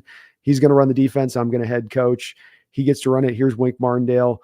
Wink's going to go wild and fast and loose. And you talk about watching two different diametric ways of playing from how we played with Carroll in these last 10 years as soft zone defenses, 4-man fronts, to the guy that's going to bring the blitz from every single angle, and he's going to blitz as much as humanly possible. That's what you're going to get with a Wink Martindale. There's no way I could connect the two, but I do like that the 12s are putting a little bit of those together. I've seen a few people DM me about it, like, man, how about Wink? I'm like, well, I like the idea of it. We Yeah, brought it's a back great Bobby idea. Bobby, Jamal, Devin Witherspoon, Julian Love, all great blitzers. Hell, Julian Love was at his best in this defense with Wink Martindale with the Giants. That's what he had a good year that caused you to sign him here to Seattle. So you have a lot of the personnel that could fit to what Wink does. Obviously, Leonard Williams does as well because he's played in this scheme. But you got to you would have to fully embrace if you're Carroll going down a way that you have not wanted to go. That's the opposite direction that goes against all of your given instincts. Yeah, sign me up for that. It would be interesting. It would. There isn't a lot that Carroll can do to get me back on board with him at this point. Yeah, that isn't actually winning. Like if once he does it, it's not going to be like beforehand. It's going to be after the fact. Yeah. But if you hire someone like Wink Martindale, I'm definitely paying attention at that point. I'm like, wait a minute here, what is going on?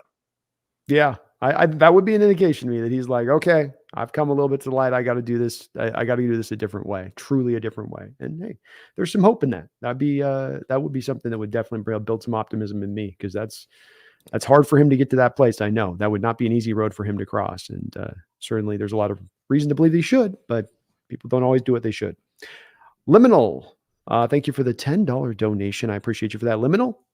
Very kind of you. I know it's next year, but seeing the Dolphins on the schedule worries me. If our defense looks anything like it did this year, the Dolphins might set records. Yeah, it is possible, Brendan. It is possible. Yeah. I mean, can Tyreek really keep this up forever? At some point, No. isn't he going to just slow down? Yes, I think that he's definitely. I mean, I think he's even got a little bit of an extension on this prime of his that he's had with how much usage he had with Kansas City, and Miami's not dialed back that usage any bit. Which, when you put these guys up with a lot of touches over a couple of year period, especially when they're being used at times like a running back, that stuff eventually is going to wind you down and wear you out, and it'll wear you down faster than it even will typical players. And this is a sport where you wear down fast naturally as it is. Now, maybe he's still cooking and going, and I'll tell you what, that Dolphins offense has still got some other guys, Devon Achane, a guy that we scouted and liked his speed, but I didn't know he was going to be Chris Johnson. Highest graded running back by PFF this year, Brennan. Interesting. Really? Yeah. But a guy that is also just really hard. You're talking about stopping the run. Him, Raheem Mostert, speed for days, Jalen Waddle. It's going to be tough. I will say my initial look at the schedule, Brendan, in my eyes, and certainly we're going to do this when we do our offseason schedule outlook and overlay, but we do have our opponents in place. We know what the home schedule is. We know what the away schedule is going to be. I do see a schedule where there is kind of 8 to 9 somewhat easy wins theoretically if teams kind of fit into the place where I think they're going to be next year. Did you see the same at initial? I think it's going to be hard to get much more than that. I don't think you're getting a lot past that. I don't think there's a 10, 11, 12 wins. I'm not predicting that in any measure, but maybe I'm wrong. What did you see with it off the initial look? I mean, it's so hard to tell right now, right? These teams still have the whole offseason to shift what they are. It's hard for me to play that game, but I didn't hate the way the schedule looked. I think you could get to 10 wins pretty easily. You probably have to win one tough game in there. Yeah. Yeah. But I mean, even this year, even with this bad year, we beat the Lions in Detroit, right? Right. So, and that's your outside of your division games, that's your toughest game on the road next year is the Lions. Wow, we're going to Detroit again. All right. Yeah. So we've got on the way, listen to this schedule here just on the road real quick, Brendan. We got New England on the road, Chicago on the road, the Jets on the road, the Falcons on the road, and then you have the Lions on the road. And to me, I looked at that and I was like, okay, well, Falcons don't even know who their coach is. Jets may or may not have.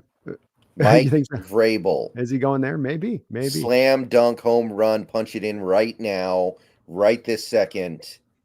That would be such a good fit. I love it already.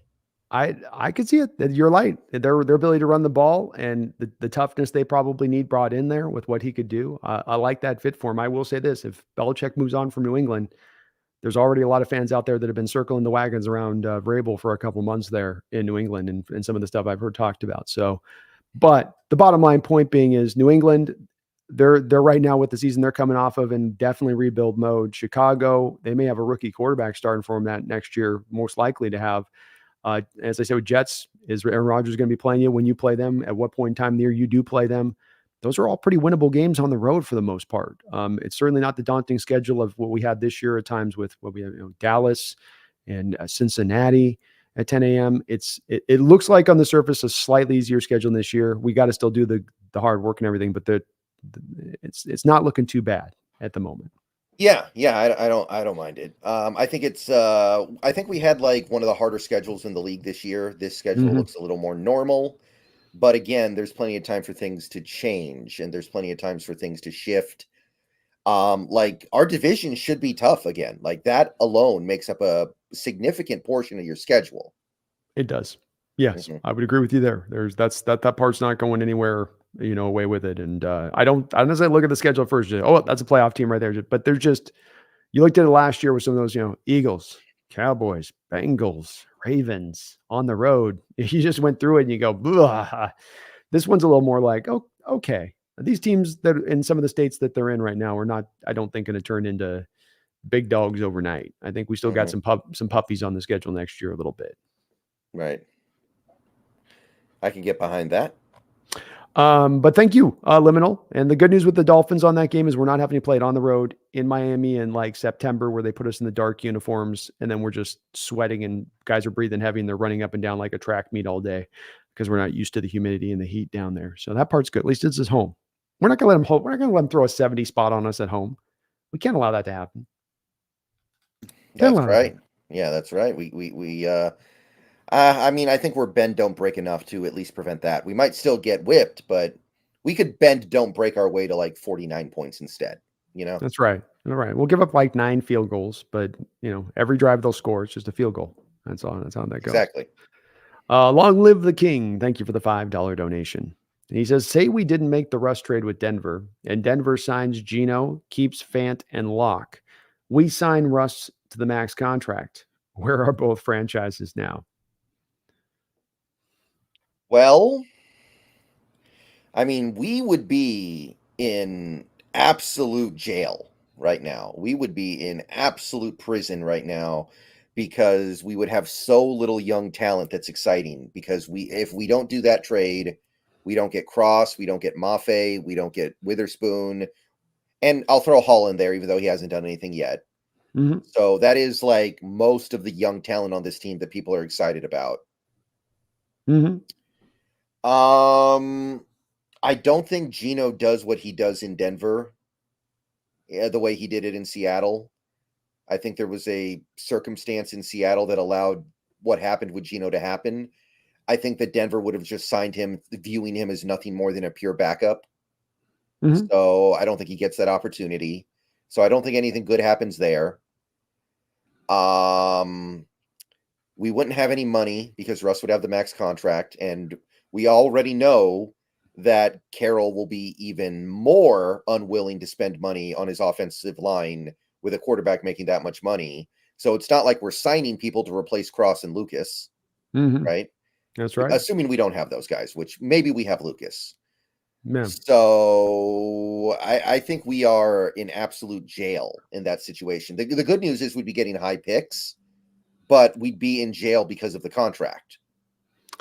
Yeah, I think that we would be record-wise, we would have at least probably 8 less wins over the last 2 years if Russ was the guy behind center this past couple of years versus Geno, in my opinion. The contract is one that you can't overlook because the representation said, sign us with 2 years remaining on this deal, did Rodgers to Schneider. Schneider said, F you. We don't sign guys until the final year of their deal. Then Mark Rodgers, the agent, said, well, if you wait a year, it's going to be $60 million a year. So let's work from those numbers. You would have had to sign him to a $60 million a year contract that next year. To Brennan's point, the amount that would hinder you as far as your ability to move around, because when you're signing him, there's a year left on his deal. So you haven't even poured out of the last of the bonus money of the final year of the other deal. You're signing to the new deal with the final year of the bonus money still riding on the books of the prior.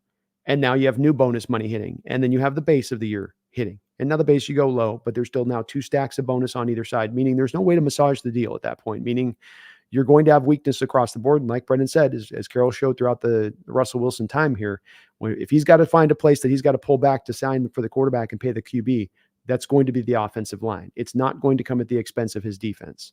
That will not happen. And so we would be in bad shape. Like Brendan said, our picks would be better, but we're still in a stuck scenario because we're paying this quarterback this kind of money and you don't have an easy way out of the contract. You're stuck in that contract, and the light is not there anywhere near the end of the tunnel. Right. So, I mean, yeah, that would be we'd be in a really bad, depressing spot right now. The only upshot would be, again, I think we'd be picking really high. I mean, maybe even Caleb Williams high. Like, do you think Russ breaks the David Carr record behind this offensive line? See, that's where we get to the floor part of Carroll. I think one of the good parts of what Coach Carroll brings as a coach is he always brings you a high floor.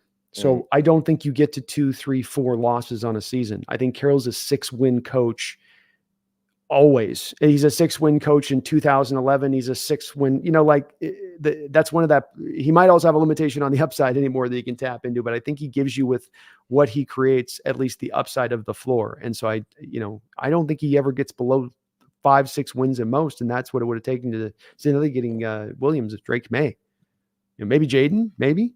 Yeah.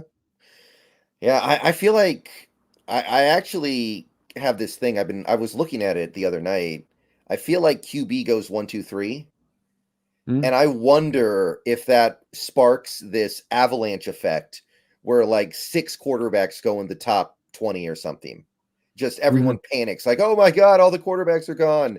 And if you're, Denver really needs a quarterback. Minnesota, if they lose Cousins, really needs a quarterback. Atlanta really needs a quarterback. So actually, I was looking at it. I was like, well, Penix kind of ruined it because he played poorly, didn't play well on Monday. But I was looking at it thinking, like, what if there's just like this avalanche of quarterbacks in the top 20? It is possible. It's happened somewhat before in the past in certain drafts. So you speak about the scarcity. Well, not scarcity, but it's more about the want, the demand. And the demand right now, when you go through the list of those teams, is so high. And there's only, what do we have in the open market here before we get to the draft? We have Kirk Cousins. We have the impending Justin Fields trade we're all expecting. And then we've got Russell. You've got Russell Wilson. You've got Jake Browning.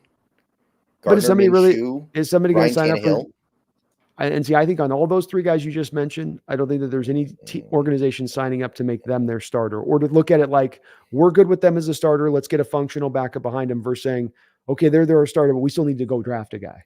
We still need to make that the priority. Is that fair? Yeah. It depends on how many chairs are open when the music stops playing, right? Like, I think you're probably right. If I had to guess, you're probably right. But if there are 32 teams out there and all 32 teams need a quarterback, maybe one of those quarterbacks, like a Ryan Tannehill type, just kind of finds themselves like, well, here's the chair. I'm the only one standing here. I guess I'm taking it. Yeah. But it would be a situation like that. There's also Jameis Winston, who, I mean, he's the only quarterback in the league who you will call a kneel down for, and then he'll give you a touchdown, that's powerful. So that is powerful stuff. Somebody's got to get that guy. I've never seen the victory formation score before. Yeah, that's a rare talent, man. Yeah, that is very rare. He's one of one. Well, crab legs and victory formations. The story of Jameis Winston. Well, I think there's going to be limitations on the quarterbacks in that market. I think that's going to drive, to your point on that. Even if only three don't go, I think 3 go in the first 4 picks. I think if you go to 4 with Jaden, somebody trades up if the native pick there isn't just taken with Jaden. So you still end up with getting that top 10, those quarterbacks. And what stands out to me about this class, Brendan, I know you've looked at these same guys as well. I'd be interested to see where you stand on this, is that they are all very unique. Some have a lot of time played in college, some a little bit less, some with a great physical skill set, huge arm, but not a lot of starts. Other guys with good physical skills get huge arm and a lot of starts. There are guys like Rattler that's got a tremendous amount of talent, has a lot of starts, but he's played in a situation where there's a lot against him going out throughout the year to find success on that team, playing in the SEC without the most talent around him. Maybe there are those organizations that fall in love with their one particular guy and go, the hell with everybody else's evaluation of it. We like this guy here. This guy right here has got the talent we would say is first round worthy. We're just going to pull it and go on it because we need it and we like him. Mm. Yeah, I mean, I've been doing mock draft sims lately. A lot of them just really just scramble up that top 5, top 6. I thought we'd have consensus by this point, but we do not. No, it's usually going to be a month after the season. You'll start to things kind of get refined on that, I think, and solidified a little bit more. Right. But thank you, King. Appreciate you for that. And that is a great question. Neither is in Denver's in a better shape. I will say that than they are now, where they're heading into the darkness now. They're Hackett still has a job, right? There's no way they fire Hackett without making that trade, right? probably not, because he'll get an extra season, and he probably Yeah, isn't you got to as at least give bad. him year 2. Yeah, I would say, especially because they don't land the big quarterback, they don't get the big fish, so he's having to operate with some backups in there. They got their first round picks. They end up making a quarterback. They're in better shape by far than they are now, but we would be in also with that much worse shape. Yeah. So it flips. It flips. The weight's the same on either side of the scale, so to speak. Cameron, thank you for the $5 donation. I appreciate you for that, Cameron. Says, hey, guys, you both know I'm a big Jason Myers fan. Looks like he broke the curse of being bad every other year. How do you feel? How do you two feel about his season? I mean, in totality, he's still 22nd in field goal percentage. Yeah, I think that there's not, with sometimes other positions, Cameron, there's a lot of different other statistics to go to point to look at, to say, look at this, look over here at that, look at this, for a player to kind of build up or take away his value. I think with kickers, it gets pretty straightforward, because especially with the kickoff rules being removed, it just comes down to your accuracy. Do you make your kicks or do you not? And if you're paying a kicker top 2 money and he's 22nd in kicking percentage, that's kind of the bottom line, I think. Is it great that he tied the record, or I think set the new Seahawks record for most field goals made? Well, yeah, but that's also more of a representation, isn't it, of the offensive success and efficiency, rather than just suddenly Jason Myers doing well. And this is evidenced by the fact, if you look, for instance, by his, if you want to lean on the thing and say, well, he was the guy that was so much of our offense because he had to kick all of these long kicks. And that allowed us to put points on the board at times when other places with other kickers wouldn't do so. But then if you actually go down the line and you look at what he was at with, as far as his 50-yard kicks go, he was 4 of 8. So he was 50% on his 50-yard kicks. He missed a game winner. So he wasn't patting these in from 50 yards out, where you could kind of, okay, let's look for something advanced here that might say and speak to his value a bit more thoroughly. 22nd in the league in kicking percentage. That's to pay that kind of money, top 2 kicker prices, to sign him up on a 4-year deal for that. To me, it is, as I said at the time, I just don't think that's a good deal. I like his big leg, and he's due for a good year next year. That's the good part. We've got a top 2 kicker coming next year. But yeah, there's nothing that can be done about it, I guess. So we're just riding with it. Yeah, the voodoo priestess is not easing up on the pins. So we're going to just have to roll with it. But I still kind of do feel where I'm at on the day he signed the contract last year, and that it just isn't a good deal to do that. You shouldn't. If you're going to pay for a guy that kind of market price, you get a guy like Dixon, where you're getting those returns. I can much more understand that, where I get a guy that can pin it with the best inside the 20. He's got as good a hang time as you see, and as big a leg as you'll find in the National Football League from the punting position. I can go all the way down the line and go, it all adds up. But this one, the math gets a little funky. Just a little bit there on it. But Thank you, Cameron. I appreciate you for that. John M429, thank you for the $5. Thank you, John. Appreciate you. Just got here. How about Vrabel getting fired? Always respected him as a coach. Wish Jody would give him a call. Think he fixes some issues. I mean, I did not expect him to get fired at all. I'll say that much. I think he was kind of pushing to get let out the door as much with that a little bit. Like he had that press conference talking about hating losing. And like there was that moment with the AJ Brown trade. Do you ever remember the video footage of him after the AJ Brown trade, when they went in the war room and he's getting up after it's been announced and he's just shaking his head?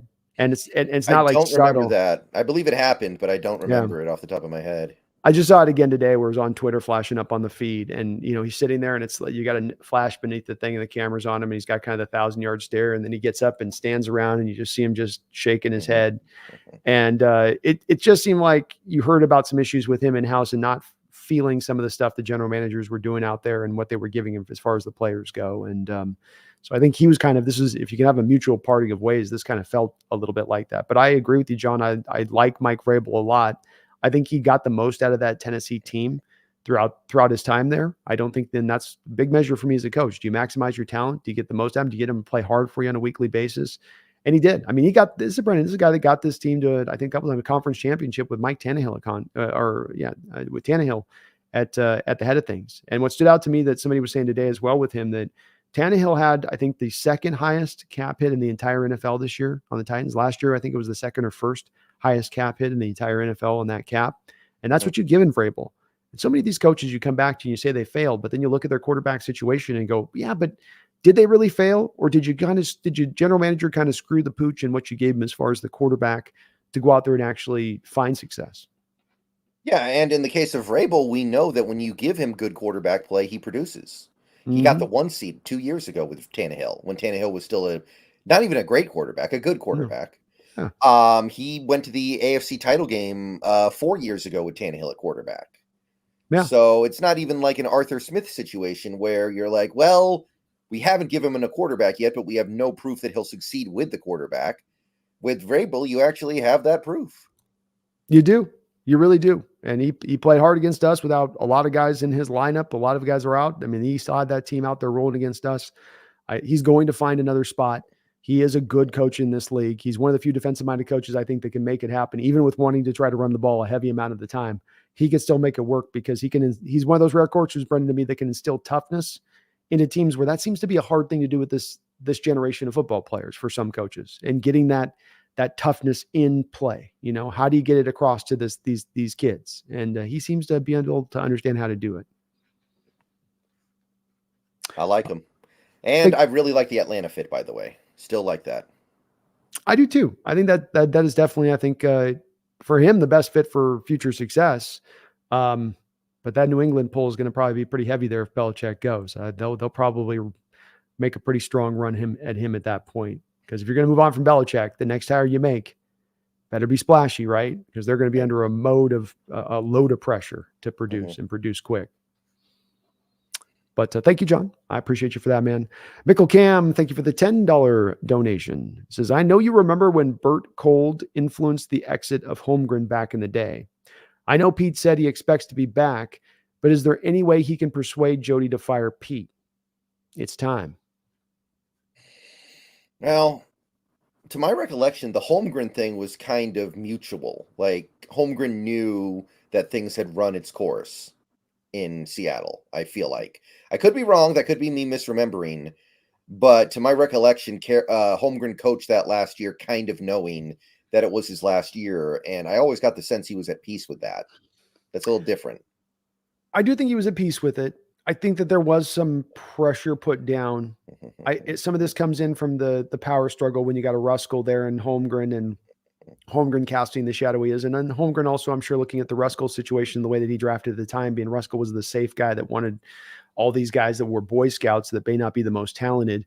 Meanwhile, of course, Holmgren, the way that he drafted, went the complete opposite way with the pendulum. And that probably also was hard for Holmgren to roll with, especially as those Ruskell picks through those years after 2005, where Ruskell had a lot of success, 6, 7, not so great. But there was some pressure. There was some pressure down to Holmgren. He took it as a soldier, and he kind of took it in stride for sure, as far as not making a big kerfuffle about it. But there was a push. There was a little bit of a push there where this has run its course. Are they going to do this with Pete? My feeling is no. I've made my feelings heard on this pretty clearly. I think last couple of days since this season, and about what I'd like to see happen. But my feeling on it is that I don't think it's going to happen. And that is just, I'm not sure that Jody is willing to do the thing that kind of needs to be done. And I know there's a lot of pro Pete out there that want to see him just return, and that he's earned his way. He's earned his right to write his own ticket. I just don't look at it the same way. And I think that this is one where if you were going to suddenly be pushing Holmgren out after 3 years of going to a Super Bowl at that time, you're 10 years removed, 1 playoff win in 7 years. I mean, there's a lot to go to here that it should be, like you say at the end of this, Mickle Cam, it's time. It should be at the point where this is added up. If that was time then this is really time now.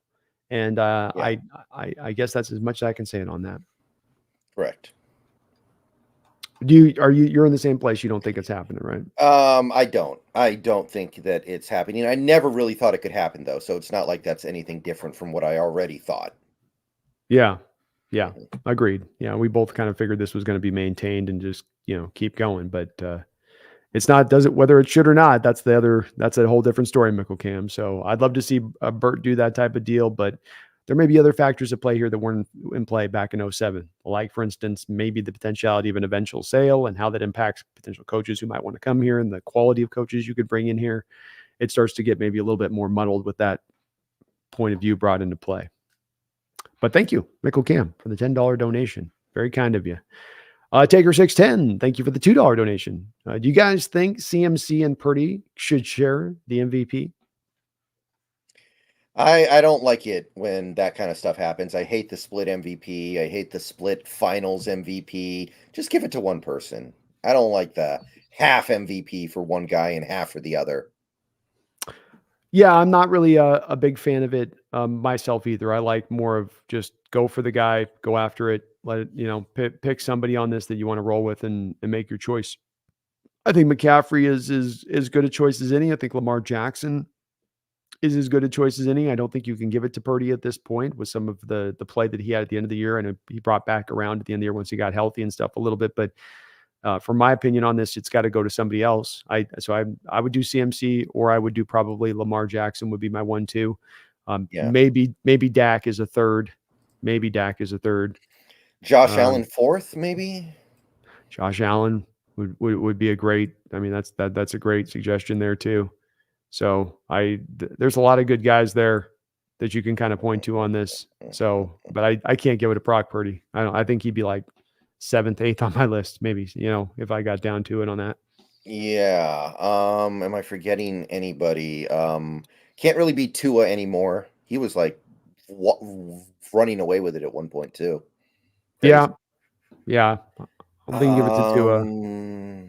God, yeah, it can't really be anybody else unless you really like Tyreek, and Tyreek missed a couple games. So yeah, I think it's got to be Lamar. I think it's going to be Lamar. I think he took it away from McCaffrey when the Ravens blew out the Niners a month ago. And yeah, I mean, I don't have an issue with that. I think that makes sense. I think that's all right. I know Lamar's stats aren't very good though, so maybe CMC snatches it, but it's got to be one of those two. I don't think anybody else needs show up. Yeah, he still ended up running, even with them dialing back on the amount of runs he had this year. Lamar still ended up going for 820 yards on the ground this season. 5 more touchdowns on top. So you do add that a little bit to his statistics. And though he does only have 3,600 yards passing, throwing that in there and how good that team was, I'll go CMC, Brennan. San Francisco ran that horse until it had one leg and then kept running on that horse until another hoof got thrown or horseshoe got thrown. And then they still kept riding it throughout the season. He was the engine that in many ways made that offense roll. And I think if I looked at the most impactful player this year and across the board, he's got to be the guy to me that when I think about this, it was Lamar and how, I got to probably give it to him. Yeah, it's tough. It is tough because, we know that quarterback is by far the most important position, and it's so hard for a non-quarterback to impact the game the way the quarterbacks do. It really is. It really is. And they don't get it often, and you have a damn good season to do it. But what CMC, 1,600 yards, almost 1,000 yards receiving, right? Almost 2,500 yards, something like that in the neighborhood of that as far as his total production goes. Hard not to hand it to him at that point. I guess 1,450 yards technically speaking, but I want to see what he had real quick here, Brendan, on receiving yards. Yeah, so 67 receptions, only 564 yards, but another 7 touchdowns in the air. I don't know. That's 2,000 yards of offense, over 20 touchdowns. I think you got offense. Yeah. Yeah. Efficient offense, one of the more dominant offense in the league, maybe the most dominant. I'll go with that one. I feel good about that. Yeah. Thank you, Taker. Appreciate you, Taker. And thank you for everybody, all the donations today. Very kind of you all. So I think we've kind of looked through this game for the ups and downs and what it is and, what happened. we're going to just kind of preview a little bit here in a second of what we got for our offseason coverage here, folks, lined up and planned this offseason. As Brendan's done some great work on getting us set up and trying to put our minds together on how we can kind of bring you guys some different content and different stuff this offseason. So we got that on track here. The cigar gate, I don't want to dwell too long on it. I'm not trying to make it too big of a deal. I do think there is some deal to be made within it, in that I do think that there's a story to be told within those pictures. I was trying on my live stream last time to go between two pictures, of one being the shot in the locker room in 2012 after the Atlanta Falcons loss and where that team was after playoff game, versus where this team seemed to be kind of from a mindset after this game. Do you give anything to it, or is it being, am I overblowing it? No, I don't think you're overblowing it. I don't think you're overblowing it. It's something that I didn't think much of at the time, but started to bug me the more I think about it. The way it's very hard for me to believe the whole Julian Love's kid thing. That doesn't make sense to me. He was born, 2.5 weeks ago? Yes. So I think that's just a cover story. I think they brought the cigars thinking they were going to make it. Then they didn't make it, and they were like, whatever, let's smoke it anyway. Mm-hmm. And that's not good. That's not good. That highlights the fact that maybe some of these players need to get out of here just because of that, because the culture's gotten out of control. It definitely speaks to me. The culture's not right. Doesn't mean the culture is fully broken, but we don't got this thing in the right place where that mindset is that way. And I just go back between these two pictures of those times, and people go, well, one was after a playoff game where we just lost the game and the defense gave the play. We just had the deal. This one was after a win where I go, the bottom line is your season comes to an end. And one team and the looks on the faces of one players, be it the Sherman, a Chancellor, or any of those guys in that locker room, was, this cannot happen again. This is unacceptable. We are not going to let this fly ever again. And we're going to come into this offseason and we're going to attack it with a manner and approach like no one else in the NFL, because this is so unacceptable and this doesn't sit right with us. And I sometimes feel like that's the kind of special, unique feeling that you have to have in your soul to rise above the rest of this very tough NFL competition. You've got to do something more special mentality-wise to get up above the rest. And if you're just kind of happy to be there, if you're just happy to get it done and get it through, if it's just, I'm going to do the bare minimum kind of in what I do out there, and there's a lot of bare minimum on that football field at times this year, especially from some of the defenders out there on the teams, be smoking cigars, especially. You guys didn't do your part, most especially. It does call into my mind a little bit of, man, this needs to be beyond already so many things that we're talking about need to be fixed on the field, X's and O's, discipline, tackling. Now we've got a little bit of a worry and concern here as well, to me, a little bit on, do we got the locker room in the right mental state here to get to a championship mindset? They talk a lot about championship opportunities, but do we really have a championship mindset in this locker room right now? Doesn't feel like it. No. And that kind of thing is kind of emblematic of it. And it's not the first thing that's happened recently that makes us question the culture of this team right now. And for Pete to just completely blow it off when they asked him about it, like that has to bother you. It does. It has to. It should be. I want a coach there to say that what they're going to hear about that from me. We're going to understand that that's not going to fly here. Or just something. Just give me something at that point. I know maybe he's trying to protect the players and give enough time to put a cover story so that it becomes less of an issue and protect the team and don't try to blow the story up more further. But boy, you even heard it, when I heard KJ talking about that, he got like 6-7 text messages on his phone, Brennan, from former players hitting him up. Former, I'm sure, champions who knew what it takes and that they were upset about it. So you as a fan can be like, well, it doesn't bother me at all. It bothered those LLB guys, those guys that referenced about that picture that loss at Atlanta was not enough, that they were going to come back. It bothered them. They didn't sit right with them.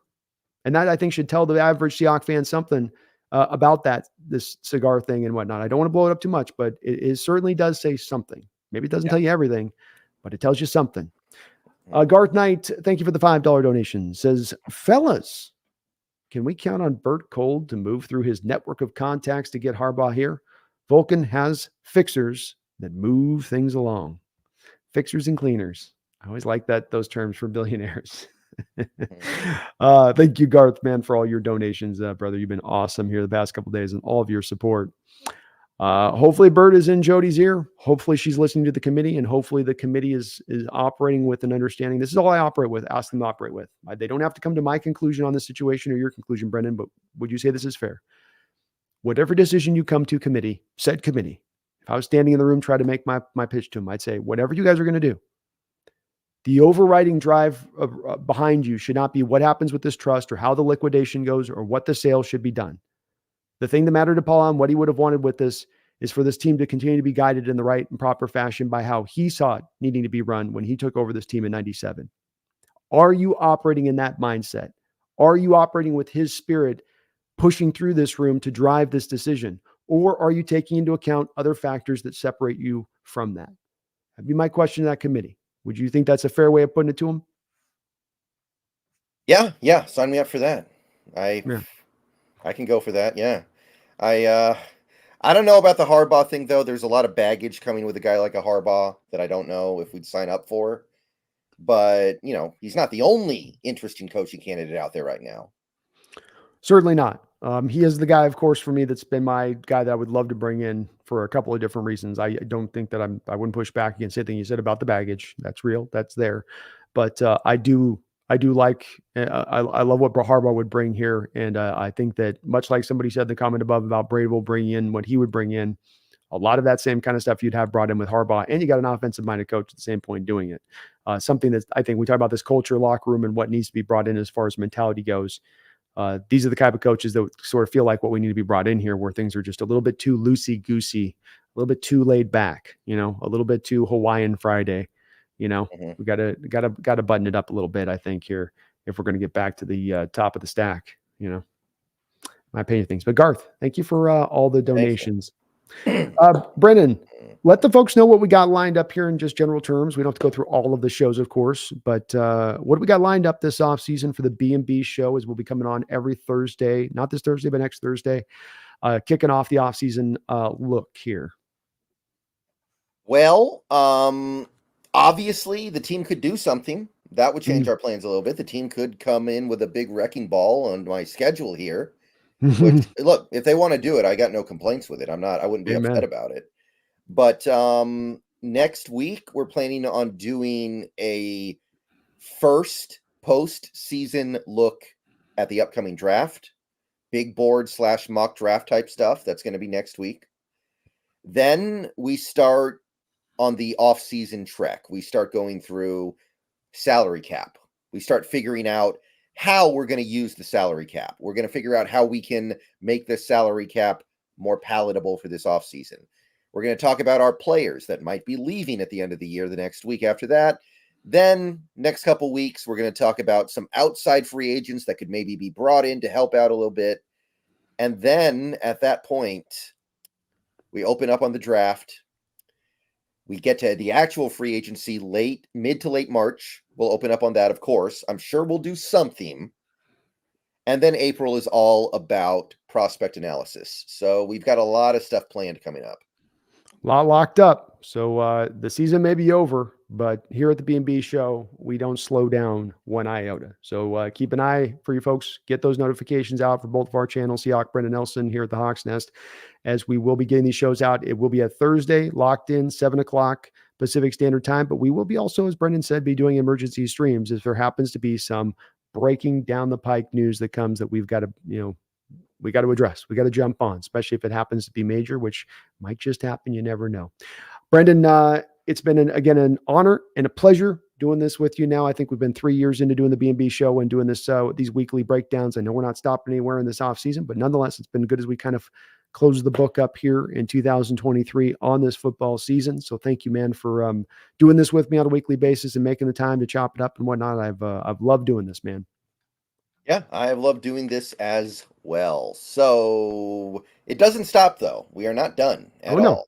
Oh, no. We're just getting warmed up, as Al Pacino would say. So we will be back at you, not this Thursday, but the next Thursday here with the BNB Show on some of that early draft coverage. Hey, we're going mock draft next week. Get ready. Mock draft season is upon you. Prepare yourselves. So until that time, please hit the like button here on this video. Please get subbed up to both of our channels, Seahawks Brendan Nelson, the Hawks Nest here, as I really would appreciate it. We're back in a week. The season is over, but we still continue to fight. We're going to make this team better. We're going to improve. Hopefully find a little bit of light at the end of what has been a little bit of a dark tunnel this season as we do not get to the playoffs this year. But this year will turn around fast. We got a lot of great young talent. There's a lot of exciting parts to this team nonetheless, and maybe some major moves on down the way. So do not lose hope, my Seahawk faithful. Keep it out there. And please, by God, don't you ever forget. Go Hawks. Go Hawks.